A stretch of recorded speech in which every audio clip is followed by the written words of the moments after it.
This is From Dirt We Grow. As your host, Stephanie Allen, I welcome you to another episode of The Truth That Is Unfiltered. Welcome back. I'm speaking with another podcaster, fellow truth commando, if you want, if you will. She's got a podcast. You ought to know better. It is on Spotify. You can find her on Linktree, and she is joining me today for just a candid conversation about life. Hello. Welcome to the show. Hi, hi. Best introduction ever. Thank you, thank you. Yes, ma'am. No doubt. Humanity. It's such a lost art form, isn't it? It's so sad that has to be the focus in the human world. Absolutely. Yeah. Yeah, I'm so glad you're here. I mean, I don't even know where to start, girl. What you think? Let's start with that word you just said, humanity. Hey. That's a big one. I think a lot of times when it comes to, and I've seen like the erasure of humanity, like as we watched the government shutdown where Donald Trump literally was fighting after the decision was made by a court to appeal children being able to eat. We're seeing almost a million children being kicked off of SNAP benefits. People are losing their homes, their jobs, and we have a president that says no, because you didn't do what I want you to do, I'm not going to make sure that people have housing. And like, as we see this erasure of humanity, like even when we do debates or we have conversations on TikTok, we have people that come up and say, well, Democrats are emotional. And it's like, well, emotion, right, evokes change. Like if people feel emotional about, Lake and Riley, and that evoked a change, right? People felt emotional about civil rights. It evoked a change. So when we stop feeling emotions, right, and when we close our eyes and say that it's not, it doesn't exist, we lose our humanity. And then where does that leave us? You know what I mean? Absolutely.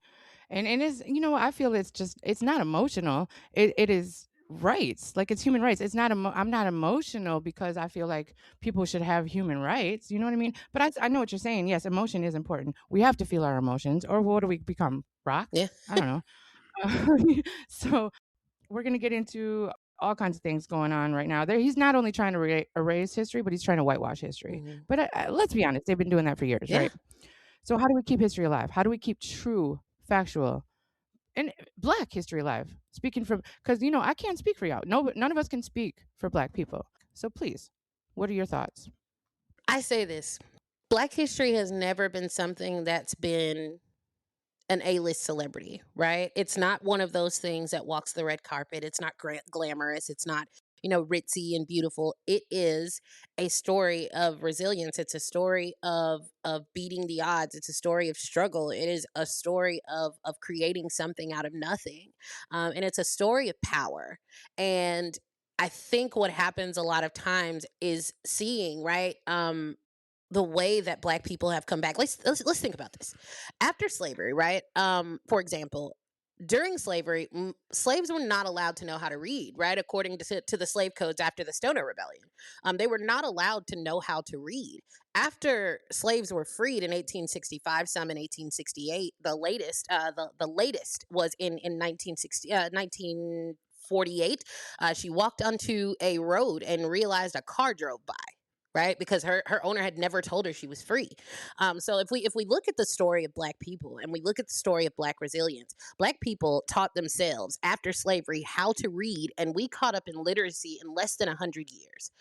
So the story of Black resilience is not something that's always going to be put on the forefront, because not only does it enlighten the power of Black people, it shows other people that that power exists, and it shows other people that they can also possess that power if they are in positions of oppression. And so with that, what I've found is that it is not something that we can expect a school to teach our kids. These conversations have to be had at home, and they have to be had at home in depth, because even when we taught history and we learned history as Black people growing up, we learned it at our grandma's house. We didn't learn it at school. We learned it at church. We didn't learn it at school. We learned it from the ancestors. That's how we learned it. It was never put out there for it to be mainstream media or news. It was always meant to be a secret, and only a very select few of us got to know that secret for a long time. But I think it's time that we started talking about that secret a little bit more.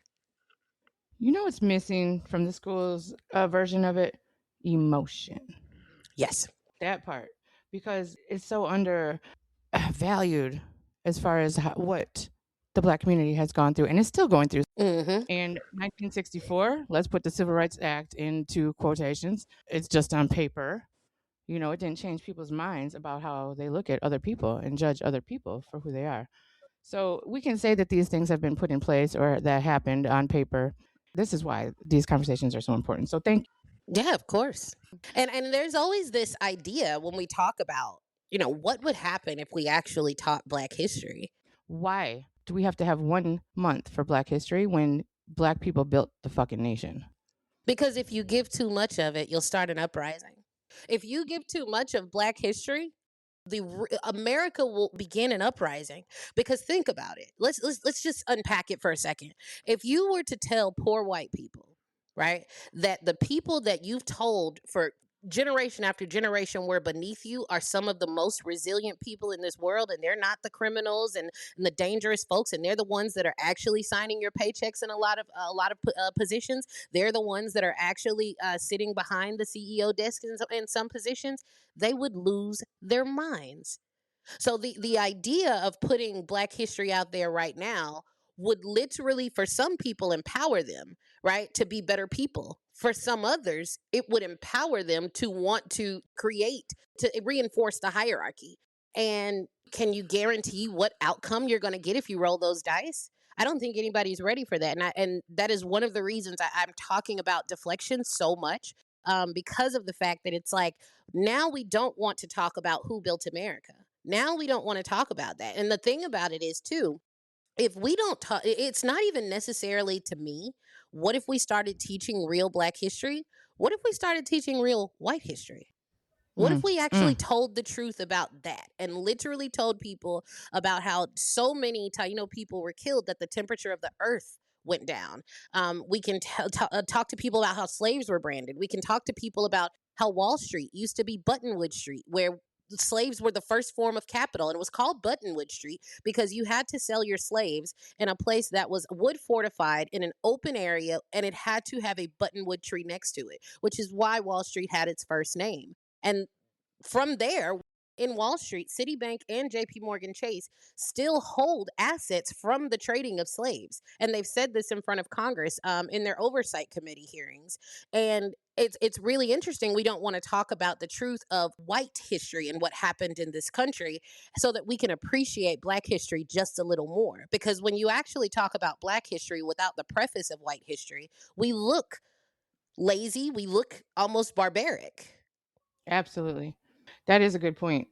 And thank you for telling me that. I didn't know that about the whole Wall Street button. What did you call it It now? was Buttonwood Street.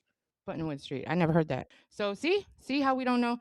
The Republican Party is targeting marginalized groups. You say trans people are predators. You say immigrants are criminals. You say Black people are barbaric. Like there is always this deflection to this very minimal subset in each group to try to create a blanket over the whole group. And then everybody else says, well, that's not my opinion of everybody, but I don't want to. I mean, that's what I see for the most part when I look at videos on TikTok or when I look at TV. And I'm like, how many Black people have you sat down and had a conversation with? And that's always a very short answer. Ooh, wee. It's like everyone has an opinion about us, but nobody wants to talk to us. And hopefully this will open doors. For sure. Let's open doors for communication. Communication is key. That's not a saying for no reason, okay? You're right. You bring up the fact that we're trying to blame a whole group. That's stereotypes, and to me that's the cancer of society Hmm. is stereotypes, right? Throughout history, look, we hated Japanese, right? After World War II, we hate women, we hate Black people, we hate LGBTQ. Let's blame trans. Hmm. Yeah. I mean, what would it be if you had to go back to your kid in 2026 and tell them, as a parent, the men that your dad said that you came from were not men at all, right? They were terrible to people. They mistreated people, they owned people, they murdered people, they, raped people, they stole from people, all of these different things. Imagine going back to your kid in 2026 and saying, well, the stories that I told you, your grandfather told you, your great grandfather told you, and everybody who's literally carried on this legacy, it was all a lie. Yeah, but see, that's too bad. Hmm. Agreed. you know, Yeah. So, but it's easier, right? In those moments, instead of talking about your own history, it's easier to deflect to what somebody else's history is, because it's like, oh, you're worried about what we did. We got you a whole country and made sure that you were the freest country in the world, and that's what our ancestors did. And you're not worried about the black people who are out here just on the prowl for white people, right? That's Charlie Kirk. You're not worried about the the undocumented immigrants that are just out here raping and killing kids, when less than 10% of the people that are sitting in ICE custody right now are violent convicted criminals. thank you. I mean, the worst of the worst. Come on now. 76% or something. That was from 2025. 76% of the people that they have been targeting have nothing more than a traffic ticket, if that. Yeah. And let's be honest. Let's be real. Crossing the border, Hmm. being here as an undocumented citizen is a civil. Yeah. Civil infraction. So that is not the worst of the worst. And guess who is though? They're not going to want to hear it, but I'm going They're sitting in the to White tell them. House. White, cis, hetero men. Okay. Yeah. I mean, we're seeing it. And I think the issue is like right now, and I don't know if you hear it all the time on TikTok, but it's like, oh, you guys have this victim mentality. Uh-uh. I hear it all the time. It I know. No, no, I do. I do. I'm not saying, I don't hear it, but it yes. drives me insane, because it is another deflection, and that's what I push here, because I'm like, you're saying that I have a victim mentality. So with that being said, you remove all responsibility from the perpetrator to blame the victim, because when you Bingo. have to look at who the perpetrator is, you realize you align with them and you don't want to be a perpetrator. So it's easier to say, "Oh, no, it's not us that's the problem. It's you that's the problem for being upset with us for doing the things that we do that directly affect you. You can't be mad at us for the fact that what we do benefits us but it hurts you. Why can't I?" Right? And why are we in a position as women, as black people, as Latinos, as LGBTQIA? Why are we in a position where we have to be the ones that always keep our cool? Why do we have to be the ones that can't be emotional? When we look at white cis hetero men who have the highest amount of DUIs, right? Suffer from the highest amount of mental health issues. They commit the most violent crimes, right? When we talk about rape, when we talk about fraud and stealing from people, when we talk about all of these different things. Now, I'm not saying that, oh, it's just in your DNA. What I am saying is that the more you deflect, the more these problems grow and the more people get hurt. These are issues that we need to address, because they're not just a matter of white men bad, it's a matter of national security. I mean, it's a pattern, and they're not looking at that. You are absolutely correct. And it's like your man that cheats, the man or whoever cheats is like, well, why did you go through my phone? Or why did you do this? Or why did don't deflect. And everybody can relate to that pretty much. Yeah. It's like the narcissist that's trying to deflect blame. And that's the part that we need to be talking about. Hmm. And if you're not willing to stand up, then you're part of the problem. Absolutely. Don't be scared to open your mouth.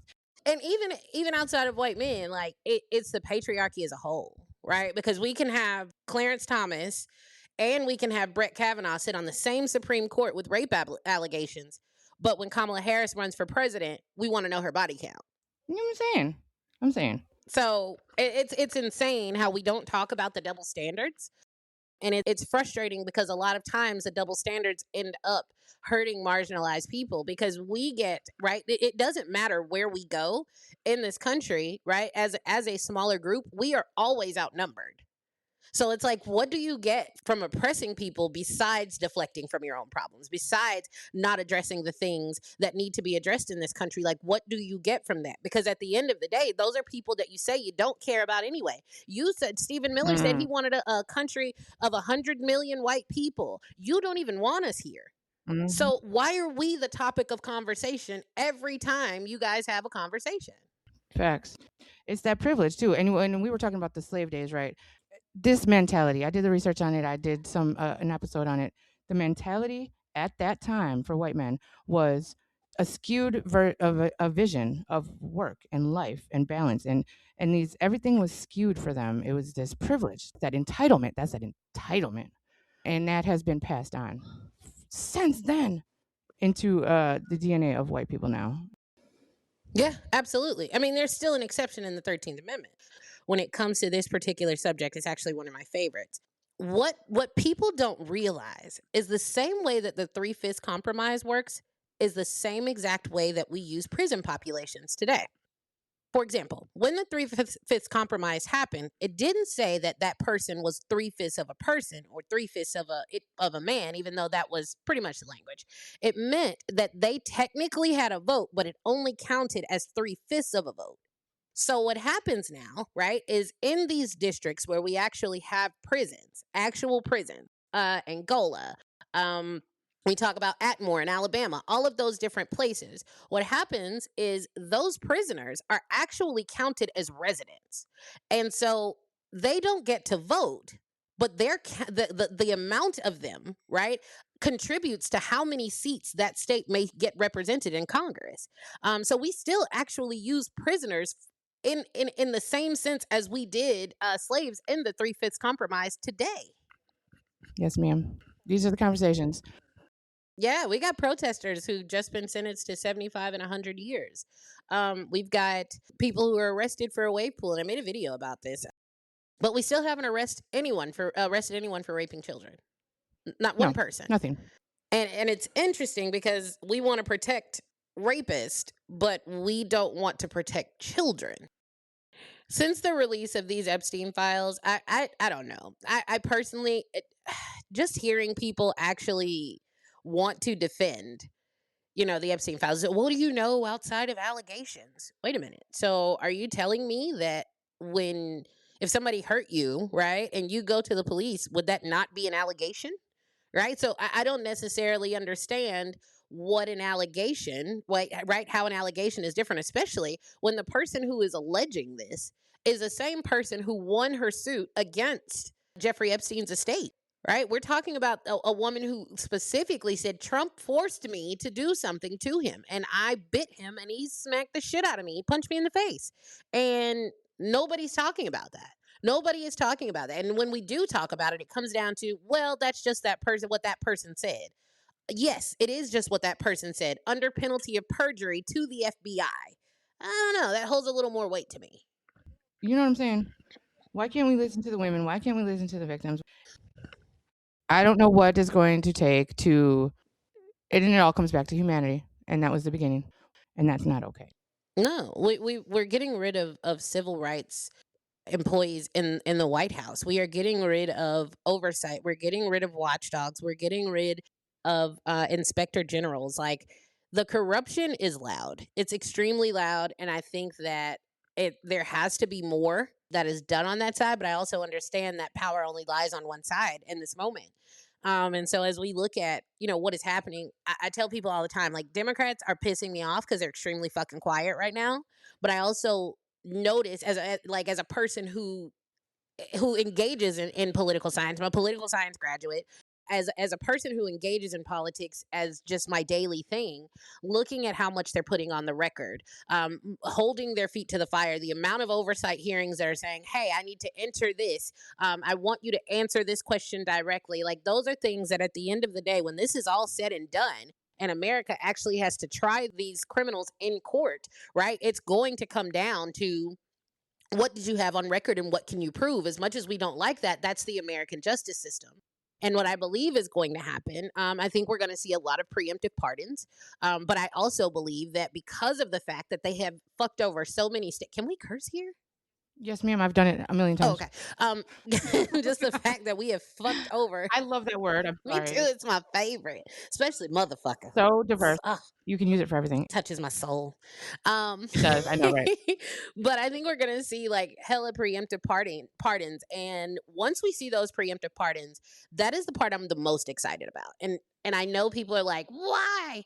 And that's because when we talk about state charges, you can't pardon those. So when we start talking about the crimes that have been committed between Epstein, corruption, all of these different things, the state's money is moved through, all of those different things. If that money touched your state, you can convict. So that means that now you're going to have people in New York, California, all of these different places saying, "Okay, I got him next, right? You gonna do 10 years over there? He gonna do 20 over here?" After a while, they're going to start talking, and this whole house of cards is gonna fall. So I hope he pardons them. I do, because I Let it. think states are going to really ramp it up and they're going to go after them. And that's going to cause, that's when we're going to see what America looks like. Let me tell you, when I first started this podcast a year and a half ago, and I was a Democrat, I defended Democrats when I first started, right? Hmm. I wasn't very political, okay? I just knew that our nation was fucked up. I just knew that politicians weren't being the advocates that they're hired to be for the people. I didn't like when people said that there's radical Democrats or there's far left and that there's this and it's on the same side or both sides and this and that. I was like, what are you talking about? I got offended. But as I've learned that it is both sides. It is the same thing. It's just good cop, bad cop. That's how I look at it. And it's because of the money in politics. Hmm. And I don't know how you feel about it. Do you feel like a Democrat? Oh, no. I don't identify with Republicans because they're cruel. I don't identify with Democrats because they're soft. And I think independents are extremely wishy washy. You can never depend on it. Me personally, I'm a policy girl. I'm like, whoever has the most policies, like, even when it Yes. comes down to like getting ready for voting, I don't even, before I look at candidates, before I know who the candidate is or anything like that, I have my Thunder Buddy, which if you hear me say Thunder Buddy, that's my husband. I have my Thunder Buddy go and grab all of the policies and he will create a Word document or a PDF and I will look at the policies and that's how I vote. And I'll go, I like this set of policies and that's where I'm going with this. And he'll go, okay, that's this person. And it's always blind hiring with me. So I gotta know though. Thunder Buddy? Oh yeah, that's my husband. 20 years. I gotta know. Thunder Buddy? He's like the only person I want to be in a thunderstorm with. So Okay. See, that's what I was getting at. Yeah, I got it. but yeah, when it comes down to those things, I go for policy, and that's the thing that a lot of people don't understand in American politics, because American politics is about making people feel good, and it always has been. It's about, oh well, I'm going to protect you from this, or I'm going to give you this, or I'm going to. It's something that makes you feel safe on the inside, and that's fair. I can understand that. But when you're not looking at the logistics of how it would be implemented and what this person is going to do, you're just holding on to a promise, right? And so I think a lot of times we get more connected with our candidate than we do with actual policy and political infrastructure, and that is what runs us into the ground. And I personally feel like Democrats, like right now, like I said, they're not talking enough. There's not enough being said where you're seeing people actually show up in states that they know they can't win. Right now, this is, I believe that if you've got a president, the moment that Donald Trump put his hand, well, didn't put his hand on the Bible and raised his and said he was gonna do whatever he was gonna do, that is when Democrats should have been in places like Tennessee, should have been in places like Georgia and Alabama, and having conversations with those people. Because what they're not understanding is, even though you're in that blue state and it's amazing and it's great and you're doing all the wonderful things for that blue state, there are people who voted for you that you're not even coming to see if they're okay. You're not coming to see how the grocery prices going up are affecting them. You're not going to see how people who can't afford insulin anymore, how are you getting by? You're not having these conversations with southern states where income is lower, education is not as available. You're not coming to have those conversations because you don't want to explain. You don't want to go into the hard part of it all. You want to go into arenas that are already filled with people that are cheering for you, instead of actually talking to people that don't necessarily agree. And that is the thing that I have, that's my issue with Democrats, is they don't like doing the hard part. They don't like solidifying things when it comes to voting rights, civil rights, Roe v. Wade. Those things should have been codified into U.S. law. That's it. There should have been no reason that should have been paddled back and forth and a talking point every 4 years. And I just think there could be so much more done. Republicans in red states know they have it in the bag. They don't even show up. They don't even come out and do town halls. They don't come out and see people because they know that vote is already there. You have people genuinely suffering, and people wonder why the South doesn't vote for Democrats, because Democrats don't show up. And if Democrats would actually take a moment to actually care about how people felt outside of the people that agree with them, we would have a totally different country where people would understand that socialism isn't necessarily your enemy, that nobody wants to completely get rid of capitalism, that nobody wants to take your guns, that nobody wants to tell your kids to transition. Nobody wants to do that. The only people that they hear this rhetoric from are the only people that show up. Good Lord, if y'all could see me right now. Please get it, girl. Please get it. Open your eyes, y'all. I'm glad Democrats are showing their true colors right now because more people are waking up to the fact that this two-party system the funneling to the top. It's the whole corporate funding. It's the whole APAC backing. This is the divided states of Israel right now. Yeah. We need to come together, and that's not going to happen. And that's many reasons. They're suppressing our voices on social media, the people that are telling the truth. Number two, the big one is the divisions, especially the black and white. And that's why I feel it's very important that white people stand up, because black people can't. I mean, they can, but it's not working. It's not working to the point that it needs to be. I would disagree. I think that in many spaces, black women have completely changed the dynamic of the country. But I think that in the space of actually being recognized, yeah, I feel you there. Yeah, I didn't mean, I'm not trying to discredit anybody or take anything away from anybody that has made progress. Mhm. It's just not been enough. You know what I Mhm. mean? And that's just facts. It's changing. But now look, we took 5 steps forward, taking 10 steps Mhm. back. You know, and I feel like every time that I speak about it, I feel like if I say the wrong word, it's going to be misconstrued, and that's fucked Nah, up. I You know what think I we mean? need to have, and that's that for me. I think we need to have more conversations about because I've okay. Obviously, I don't want you to be like, "What's up, my nigga?" You obviously you're not gonna do that, right? But if you say something and it's like, that didn't come off right.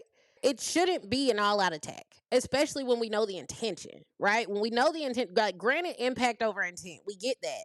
But I think that when we have conversations with people that actually want to make changes, those conversations come from, okay, listen, if you're gonna fuck with us, I'm this we gotta break some things down. And it can't be, you know what I'm saying, I just don't fuck with you. I've never necessarily been that type of person. I'm gonna be 100% honest. I don't trust white people. I never have.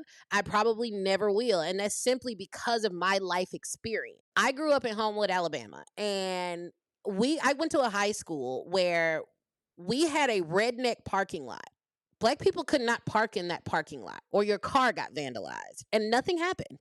Right? So it's like I live in a I'm from Alabama. I know what it's like when you can see people standing on the Coleman Bridge for a Klan rally, right? I've seen this. I know what it's like to go to a football game and have to leave early because it's a sundown town, right? It is terrifying. I know what it's like to have the N word written on your locker. I know what it's like to have, the boys in the pickup trucks chase you out of their town. So it's not necessarily an idea of hate. And I think that's what people need to understand. I think there is a space of, how can I put it?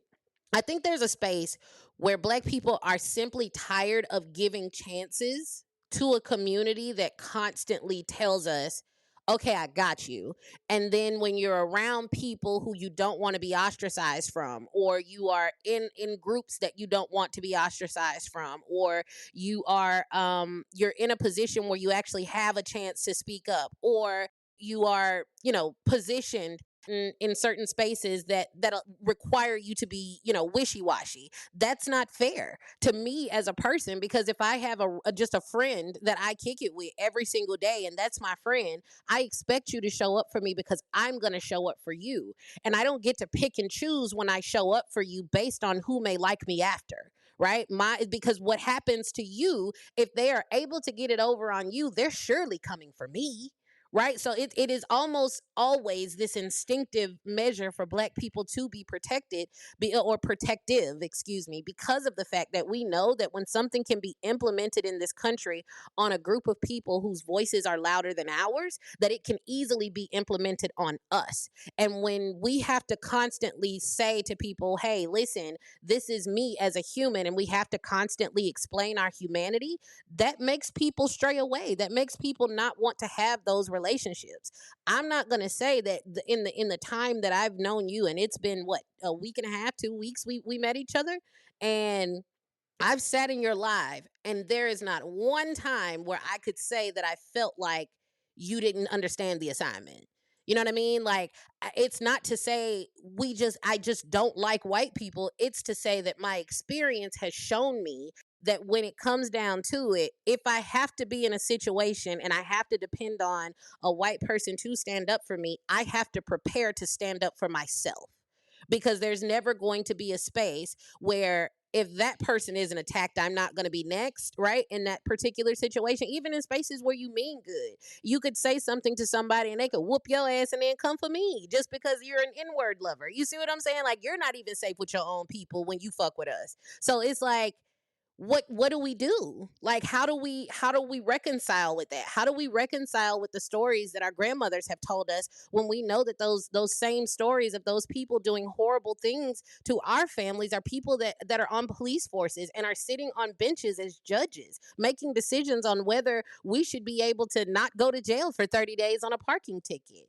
right? We have Nathaniel Ledbetter in Alabama, who specifically said, if we can just get the Supreme Court to knock out the 14th, right? Like, we're talking about Alabama. There's not a huge immigrant population in Alabama, but there is a huge black one, right? And one of the biggest arguments that Republicans have made is, oh, that's for slaves. That was for slaves and for the ancestry and generations of freed slaves. And the truth of the matter is, if you get rid of that and you say, okay, we can start getting Latinos out of this country, what did we just see the Supreme Court do? They said, okay, now we're getting Haitians out. We can get Haitian people out, right? And so when we look at that, it comes down to, all right, what was the previous Supreme Court decision? The previous Supreme Court decision was, you can pull somebody over for race, ethnicity, the language that they speak. If they're dressed in a certain way, you can pull them over if you suspect them of being an immigrant. So basically, what just happened was the Supreme Court said, hey, no, we're not going to do stop and frisk. We're going to strike that down. And then they said, well, we can actually mistake you for a Haitian immigrant. So now we're going to make sure that people can address you based on your language, your race, your ethnicity, all of those things. These underhanded attacks on black people, right, are from people that started out as our neighbors. So what do we do? That's the $1 million question, girl. That's why that's my objective, to get the power back to the people. Yeah. Not back, give the power to the people, period, because we never had it. Yeah. The states already function on their own. They already have their own state laws. Why do we need a whole federal? Why do we need somebody overseeing the overseers? Yeah. That's too much. It's extra. That's a whole nother story. No, I agree. I actually believe that there should be more. I think there should be more guardrails on the federal government. To be honest, I think with the Supreme Court, I don't think that should be the end. I think we should be able to address cases with the Supreme Court, and I think there should be an appellate Supreme Court. Um, I do. I think that the idea of being able to throw who you want on the bench to make things happen that literally kill people, right? Roe v. Wade is killing women, right? When we talk about Kavanaugh stops, like I was just talking about, that's killing people. We have a man that was just shot in California by ICE agents because of Kavanaugh stops, right? And they sent him to jail after he had been shot. He ended up having to go to the hospital, got out of the hospital, and they sent him back to jail simply because of the fact that they want to hide this story. And the more we talk about, like, we just had the Supreme Court have to decide if the president has to pay a woman he raped. Like, why don't we have more oversight for things like this? There are lynchings going on in 2026. Facts. And there is this, and that's one of the reasons that I don't identify with political parties. And that for me is, you said it. It takes power away, because we go to this space of defending party and candidate without defending America. We don't defend our neighbors. We don't defend ourselves. If we look at the fact that most of MAGA, of Trump supporters, when you have conversations with them, their whole conversation is about defending the president. It's never about their own material conditions. It's never about the safety of their children. It's never about housing or farming or anything. Literal farmers will get up onto a panel and defend Donald Trump to the death and tell you out of their own mouth, I'm having to sell my farm because we couldn't make it. Well, why? And so I look at the things that are happening and the fact that people are so much more willing to defend their party and defend their candidate than they are their own livelihood. It is insane and it's scary. Yes, ma'am. And if we can't come together by their design. So what is the answer? What do you think we need to do? How can we protect our children's future? Because I did not. My children are 3 and 13. I'm scared for my kids. Not only are they black, they're female, they're poor. They got three strikes against them right there. I did not bring kids into this world to have a worse off life than I did. What do we do? Hmm. You're right. And I think, and it's really interesting you say that because I ask that question all the time when I do my lives because people get to a point where they get so heated and so turned up. And I go, okay, so what's the solution? What do you think we should do? Yay! And they'll ask me and they'll go, well, what do you think we should do? Okay, I think we should go back to the 35% top corporate tax rate. I think we should require companies to make sure that their employees have licenses to do other professions in the event that they have to downsize. That person doesn't have a problem finding another job. It allows for them to be able to continue, like it allows them the continuity of their career. I think we need to put trade schools back into high schools, so that kids who don't want to go to 4 year colleges can come out of high school as entrepreneurs and not employees. I think those are the kinds of conversations that we have. And then it goes, well, I just think parents need to take better care of their kids, and the Democrats have ruined the country. And I just think we just need. And I'm like, so I can quantify how we're going to put money into those programs. I can quantify how we can implement this thing. How are you going to quantify that and make sure that every single parent does exactly what you want them to do? That can't happen. So we have to put things in place to make sure that those parents have the resources and the means to. Because when they don't, and those resources and means are there, we know who's intentional. Then we can start having those conversations. See, you use too many big words already, for one thing. But also, how do we put those policies in place? We know the things that do need to go into place to overturn Mhm, things.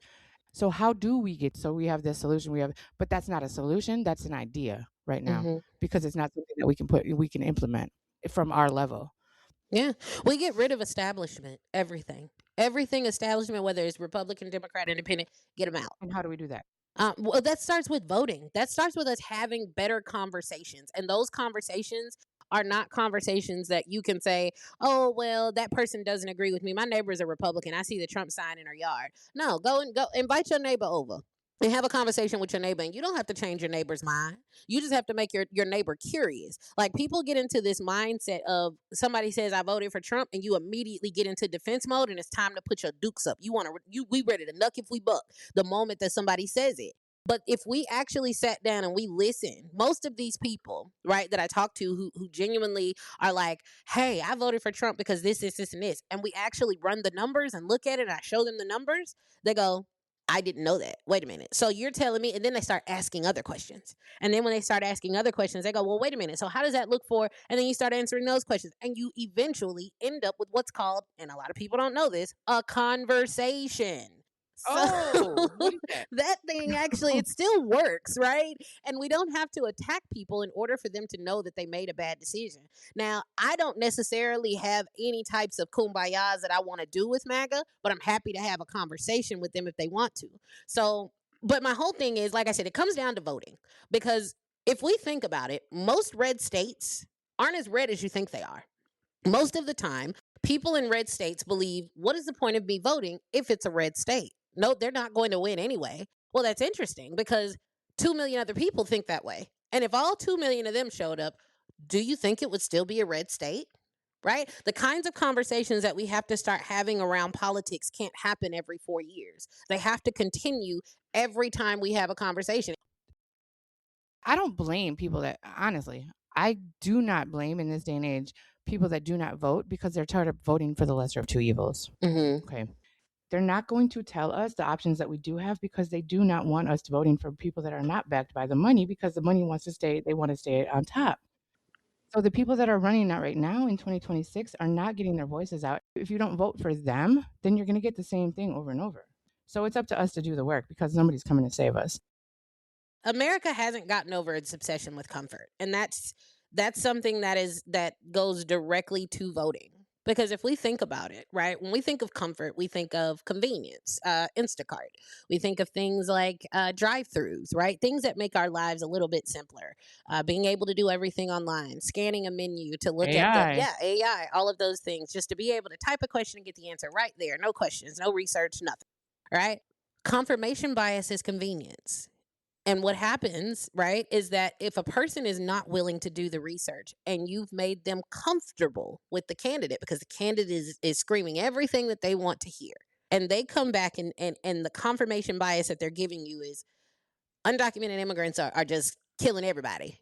You know what I'm saying? They give you four different stories, not telling you about the 15,000, white men that have just murdered people, Mhm. right? They'll tell you that trans people are playing in sports. They don't tell you that there's less than 10 in the NCAA. Right? So it's this Mm. framing that we put out there. Like, for example, would you purchase ground beef that's 80% lean or 20% fat? Well, that's the same thing. See what I mean? But you thought about it and you were like, 80, wait. You would be surprised. When I was in psychology, we actually did that experiment on 500 college students that we were in school with. And you won't believe 87% of them chose 80% lean because the way we frame things in this country is what makes people comfortable. 7%? Yes. Some of these 80%, 87% were math majors. Get out! Yeah, America is built on convenience. They want the most of what they can get. They don't want to give up anything. And if you look at psychology, people will always remember what is taken from them more than they will remember what's given. And so a lot of times, instead of talking about what is being taken from people, Democrats tend to lean into what they want to give you. And I think that with Democrats, it needs to come down to the reason that we want to give this to you is because this policy and this policy took this from you. And I think that it's unfair that it was taken from you. And if you don't see that, then hey, vote the other way. But we want to make sure you have it. Right? I think people would react completely different to that rather than, well, everybody's poor, nobody's got shit, and we need to get y'all some houses. We don't get to the root of the problems.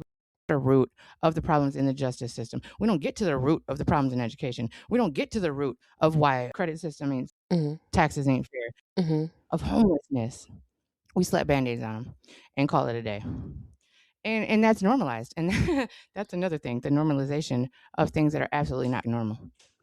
Yeah. America wants to be seen as infallible. And so when they actually have to address accountability, right? It's a thorn. It's a Xerxes moment, right? And what we know about Xerxes, like if you've ever been into that kind of thing, but what we know about Xerxes is that everybody believed that Xerxes was perfect. They believed that Xerxes was infallible until they realized when he was stabbed once that he could bleed. And America doesn't like being known, they don't like their wounds exposed. Because when those wounds are exposed, right, we end up in a situation where America has to hold itself accountable. We saw that at the UN meeting this year when they said Israel, Argentina, and America were the only three countries that said that the transatlantic slave trade was not the gravest, right, deprivation and most horrible thing to happen in history. Those three countries voted against it. Every other country in the UN voted and said, yeah, that was fucked up. America, Argentina, and Israel said, no, we don't like to hold ourselves accountable. We just like to be able to say that we made it through it. Accountability, transparency. Do we have transparency in politics? Absolutely No. not. We've been manipulating the whole world, and we need to stop. We're in everybody else's business. Hmm. We need to stop dipping our toes in everybody else's pool because first of all, our pool ain't right. Our pool is green. I love it. That was awesome. What if we don't get to voting? Is it going to come to a revolution? I mean, there's so many things going around that we're talking about that could be the solution. But is there a solution? I come back to that. And I don't feel like we can come together. Anything that we have brought up, revolution, voting, it all comes down to enough people coming together, right? Hmm. First of all, like I said, because of the suppression of our voices. Second, because of the black and white issue, because we can't just say, sweep it under the rug, put it aside, and let's come together. We have to address that first. No, I agree. I think there's so much that has to be addressed because, like you said, we've been running band-aids, and we throw out racist policy, and then we put policy in that still restricts some people. Right? It's like we want you to be free, right? But we don't want to give you everything. So it's like there is no there we can create all the equality in the world, but if until equity happens in this country, I Hey, don't believe that we have a path forward. Because as long as we say everybody's equal on paper and we don't work on ideologies, there's nothing we can do. please let's explain the difference between equality and equity because people do not know. Yeah, did you want me to do that? Please. Yeah, when we talk about equality, right? Equality, when we put it on paper, we say, me and you can go to the same place, sit at the same lunch counter, blase, blase, right? Equity says that when you get your plate, it's hot and your portion sizes are great and you are comfortable, your cup is refilled every time you get low. My plate comes out with the same food, but it's cold. Some of it is rotten. I don't get refills on my drink. Sure, we can sit in the same places and eat the same food, but the quality of what we're eating and our experiences are always going to be different. Does that make sense? Let me share a meme that I saw. I would think that was the same thing you just said, honestly. Really? Okay. Yeah. Okay, imagine this. Okay, imagine first, second, and third place. The pedestals, right? One's low, one's middle, one's high. Mhm. So the one at the top is still not equal with the bottom one. So even though the same opportunities are in place, or the three, which would be equality, equity is making the pedestals level. So it would be starting out from a level playing field. Equity is giving everybody the fair, an equal starting point so that they're all on equal pedestals. Mhm. Yeah, that I mean we're saying the same thing. We're saying the same thing. Equality lets us walk into the same building, sit at the same lunch counter, and order the same food. Sure, we can do that. But if the quality of your food and the quality of your experience is better than mine based on the fact that you're just a white woman and my food is cold, molded, and I don't get a refill on my drink, but you got fresh, hot food and the waitress is talking to you, she's extremely nice. Every time she comes to me, she's like, fuck you, bitch. Are you ready to pay? Equality just says that we can do the same things. Equity says that our experiences, right, will align. Yeah, exactly. I was just getting at that in order to have those experiences be aligned, in some cases, something may need to be adjusted for people that are not at the same level No. already. Equity, the definition of equity is fairness. So when we talk about going into, for example, the restaurant, yes, equally, you and I have those same rights to walk into that restaurant. Equity says that you are going to receive a meal that's going to be you can eat and actually be nourished off of. My meal, I'm going to receive the same one, but it's not going to be able to nourish me. It's inedible. So I think we're saying the same thing, but in different ways. Yes, absolutely. So we don't have equality, that's for sure. So what would make it equity? No, we have equality because equality is the 13th, 14th, and 15th Amendment. Equality is there, equity is not there. But that's on paper. Exactly. Equality is what we put on paper, right? So, for example, let's think about a law. If we put a law on paper and that law says that you and I are equal, but you don't see you and I as equal, then there would be no way to create equity when ideologies still say that I am less than you. Right. So that means that on paper, sure, equality can happen on paper all day long. It can say that I can do the same exact things that you can do. Equity says that when you do it, you're going to have better outcomes than I'm going to have. Right? Equity basically says that if we are going to implement a system of equity, you and I have the same exact opportunities, and those my barriers are not due to the color of my skin. They're not due to someone believing that you are just more hireable because your name is Stephanie and my name is Angelique. Right? We can look at the John versus Jamal experiment. I don't know if you're familiar with that, but it's a hiring experiment that tested the barriers of equity. And in the John and Jamal experiment, what happened was they basically took the same exact resume, same qualifications, same college, same all of that. They put Jamal's name on one and they put John's name on the other. Most white employers said John seemed more hireable. Yeah, I have heard of that study before, and as well as a lot of the other studies they've done quite similar to it as far as in lending practices and such. But I still feel like we're okay. Equality means treating everyone the same and providing every person with the same resources and opportunities, while equity is ensuring fairness by allocating resources and opportunities based on individual needs and circumstances, recognizing that people start from different places. When we look at John's resume and we look at Jamal's, we know that they're the same exact thing. And on paper, they have the same opportunity to apply for this job, to apply. What's different? I wish the audience could answer this shit right now. Like, look, we're live. Let's go. What you got? I'm taking calls. But the difference is the fact that because of Jamal's name, right? His name alone does not create equity, even though Jamal has the same qualifications. That's equity. When you give two people who have the same qualifications a fair shot with no other barriers. Equity is blind hiring, where we don't even look at names. We don't look at where they're from. We just look at qualifications. Ma'am, as much as I respect you, I don't agree. Okay. What's your disagreement? I don't agree that that's the definition of equity. I feel like that's the definition of equality, providing everyone with the exact same resources. Where equity, and I'm reading this, means allocating resources and opportunities tailored to individual needs and circumstances. But what would you have to tailor to Black people is what I'm trying to figure out. Okay, it's not Black people that I'm talking about as far as equity being applied. Okay, for example, someone with a disability needs to be accommodated to be able to perform their job at the same level or at the same ability as someone who is not disabled.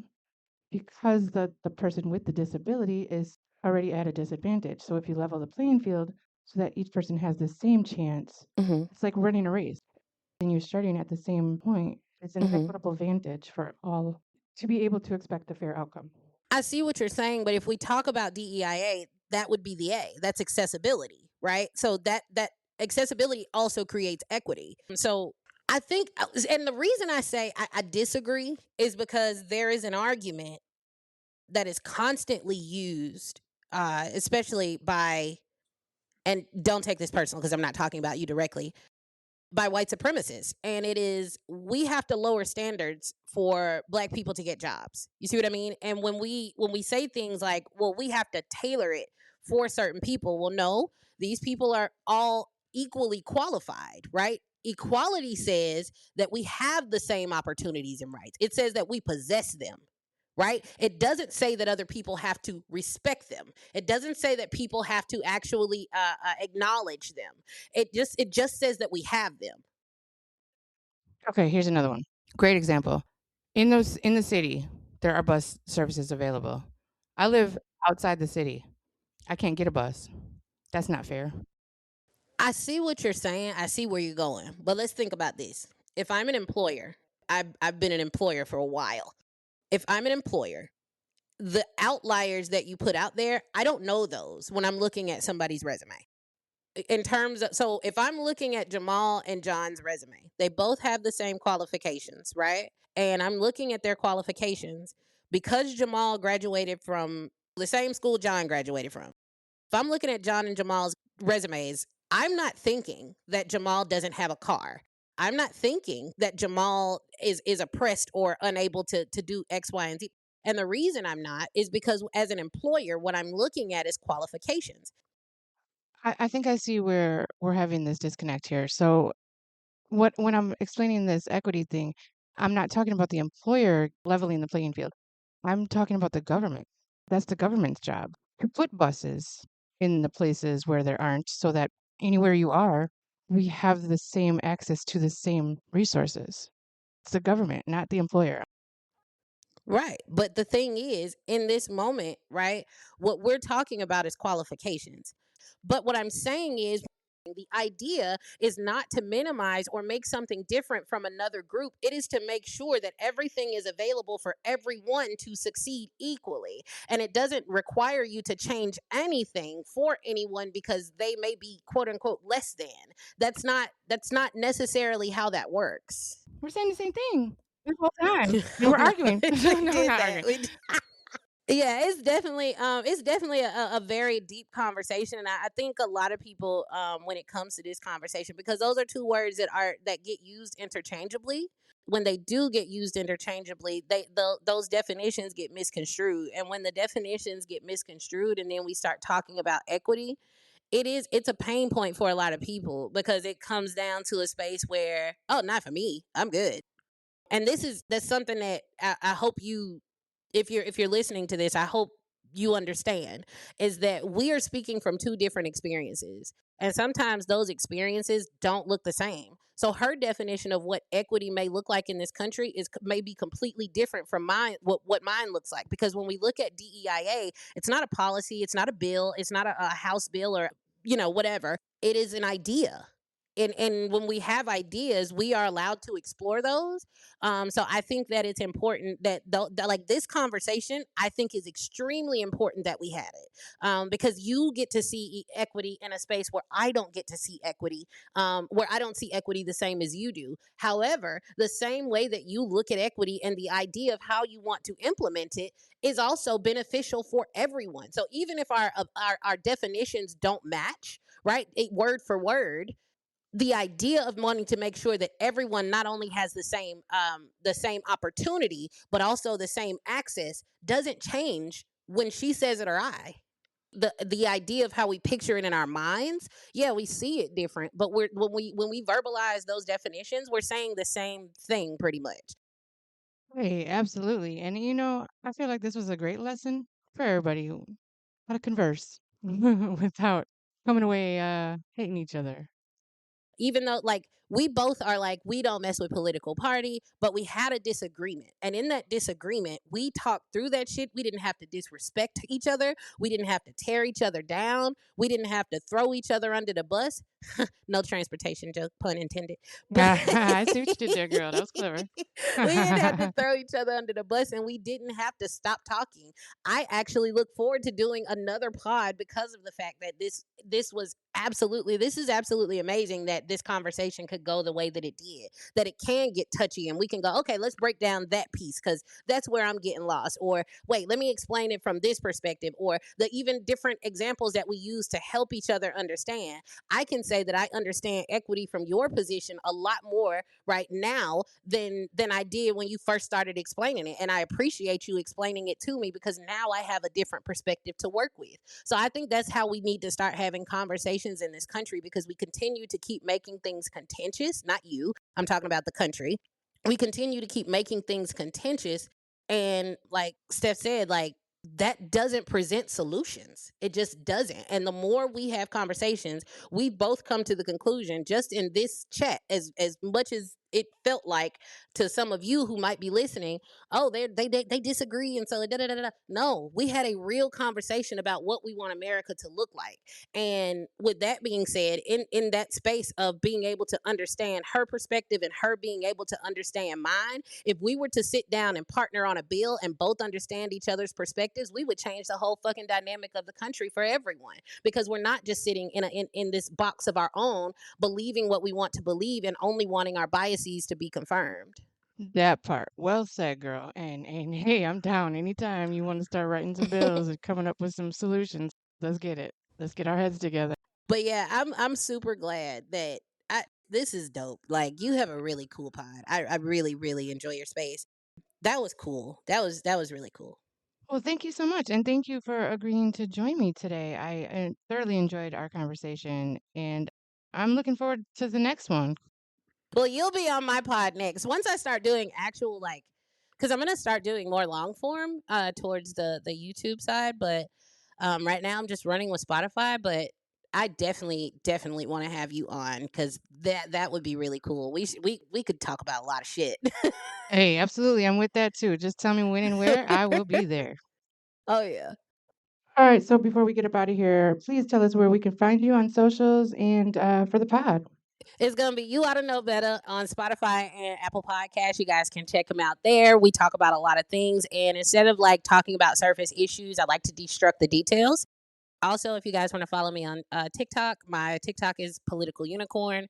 Instagram, the underscore political underscore unicorn. And on YouTube, it's also going to be Political Unicorn 1 or the Political Unicorn. And it's the same logo across platforms. And I'll see you next week right here on From Dirt We Grow. Thank you so much. And thank you. Take care of each other.